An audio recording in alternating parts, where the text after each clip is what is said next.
What's up, y'all? Welcome back to another episode of the Two Game Podcast, where I'm reviewing and breaking down every single episode of the Penguin series.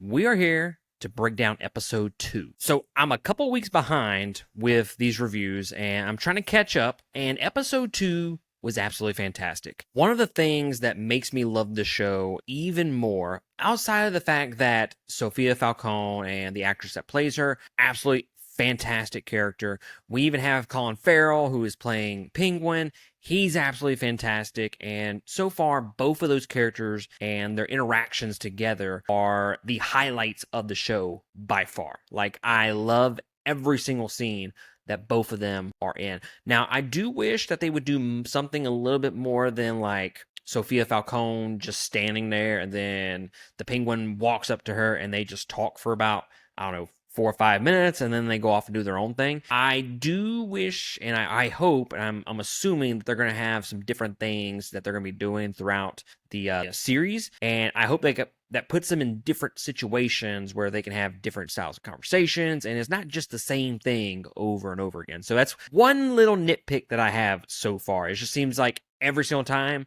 he just walks up to her, they have a little conversation, and then he walks off, and that's it. But outside of those two characters being the best aspect of the show, I have been a huge critic. If you have been following along with us for several years now, watching any of the episodes of the podcast, then you kind of know how I feel about studios taking these big comic book characters such as Batman and Spider-Man, two of the biggest violators of this nitpick that I have, and that is it's very difficult to have side characters and or villains from a comic book series have their own thing, and that superhero never gets mentioned, never gets brought into that show or that movie, whatever. I feel like it's very, very difficult. So when we look at some of the Sony Marvel movies where we have Venom, Venom 2, Morbius, Madam Web, a lot of those movies, yeah, okay, Spider-Man missing from those movies does not going to make them any better because they are absolutely atrocious movies.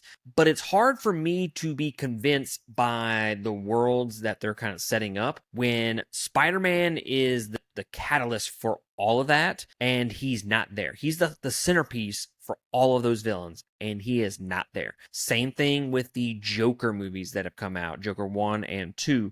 It's like if you take away the name Joker and Gotham and then Thomas Wayne, really, that movie is not a Batman movie. And the fact that you have a Joker movie without Batman, I have a huge problem with. I don't think you can have Joker without Batman and then vice versa. Now, some people might ask me, what do I feel about the first Joker movie? I love the first Joker movie as a standalone movie talking about mental health and this character that goes down this one bad day type of story. I really enjoy that. But as a Batman movie, as a Batman property, I think it really fails at that, mainly because it's hard to have a Joker without Batman. So going into the Penguin, that was kind of my issue. How do you have a Penguin show without Batman? And so far, they are able to do that mainly because they're focusing on kind of like grounded reality outside of Batman, whereas like with the Spider-Man movies, they're web slinging and they're stopping world-ending events and shit like that, right? So I feel like Spider-Man would be involved in that somehow, some way. It is very ground level. It's very The Sopranos. And I think that works to its advantage to where I'm not asking every 5 seconds, why isn't Batman there? Where's Batman at? And it also helps the fact that they set up this series with the ending of the Batman, where it's kind of going into this no man's land type of story. So Batman's off doing other shit, trying to fix the city that just got flooded and whatnot. And then speaking of which, no man's land was referenced in this episode. Look, it was referenced, and at first I was like, okay, that's just coincidence. Whatever, like maybe I'm just reading too much into it.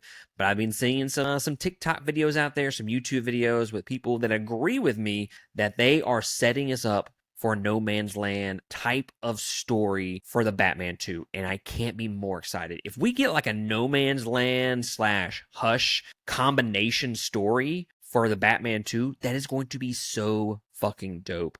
I would be so excited about that. But on the flip side, I hope they incorporate Mr. Freeze into that somehow and it be like a Winter Wonderland type of thing. That would be fucking cool. But nonetheless, we're kind of getting off topic here. The Penguin is working for me very well because I'm not sitting here thinking about Batman every 5 seconds. And I never thought that I would have that opinion going into this show. Like I thought that for sure I would be asking the question like, where's Batman at? And they have almost made me totally forget about it being a Batman property because the characters are so good. The storyline so far is setting up nicely and it's keeping me intrigued. And I love this show with just 2 episodes into it. And speaking of some of the characters, Oz, really loving Colin Farrell's portrayal of this character as we get more of him with this TV series. And I love the fact that it feels like the Penguin is on the edge of getting killed every 5 seconds. It's like he is just trying his best to stay alive at this point. And I find that kind of funny. And the fact that they're kind of weaving some dark humor into the show makes me really happy, actually, because it does kind of set it apart from what the Batman was for sure. But it also has kind of that Sopranos vibe where it had a lot of dark humor throughout. And then Sophia, I think they're doing a great job of setting up her character. She got a lot more screen time in this episode. She got a little bit more to do for sure. And I really enjoy that they're not just bringing her into a scene and they're saying, okay, let's just lore dump. Let's tell everybody your backstory in 5 minutes with you talking to another character. And they're not doing that. And I really, really appreciate that they're not just lore dumping Sophia. They're kind of sprinkling in the history of her, as Hangman. And to me, it just feels more organic rather than forced. And I loved where this episode kind of ends, where we've seen Sophia and then we've seen the Penguin kind of at odds with these first 2 episodes, where she is really on the cusp of just going absolutely fucking crazy on someone. And I think the acting there is truly magnificent for that to portray through like facial expressions, because facial acting is, to me, one of the best things and one of the hardest things that an actor can do is make me believe in their performance through anything but words. But I'm really intrigued by the fact that we're going to get them teaming up for I don't know how many episodes, but they're joining forces, the enemy of my enemy is my friend kind of thing. And with them joining up, shit's about to get fucked up, I feel like. And it's going to be absolutely fantastic. And, with the Penguin so far, everything just crumbles beneath him as he goes about it. Like no plan is working to the T. But the last thing that I want to mention, okay, Dr. Julian Rush. Now, I've seen a couple of people mention that this might be Hugo Strange and they're just changing the name. And I really don't know how I feel about that so far. Like, I definitely want Hugo Strange to show up in some form or fashion in a Batman movie. 100%. Like, he's a great character that we haven't really tapped into. I mean, shit, Arkham City, Hugo Strange, fucking chef's kiss, guys. Like, that was a great fucking story. Bring in Hugo Strange somehow. I don't know if they will do that for this series, though. Like, how are they going to incorporate him into this show and then bring him into the movie? Because then you start getting into the issues that Marvel has with its Disney Plus shows. It's like you have to watch so much bullshit in order to watch one movie. And I don't know if they will go that route. So, personally, I do hope Hugo Strange shows up some way in one of these sequels to the Batman. I don't think it will be Dr. Julian Rush here because, like I said, I think this series is going to serve as a companion series for the Batman movies, the Batman trilogy, where, okay, you don't necessarily have to watch this show, but this would serve the greater good if you watched it for sure in between 1 and 2. Like, you'd get a better feel for the characters if you did that. And I think that is the best way to go. Sure, you're going to miss out on some big moments, but again, you kind of want to avoid what Marvel's doing right now, where you're having a bunch of shit in the shows, and it just feels like shit just being thrown at your face every 5 seconds. Shout out to that. But yeah, guys, I am absolutely loving The Penguin, especially episode 2.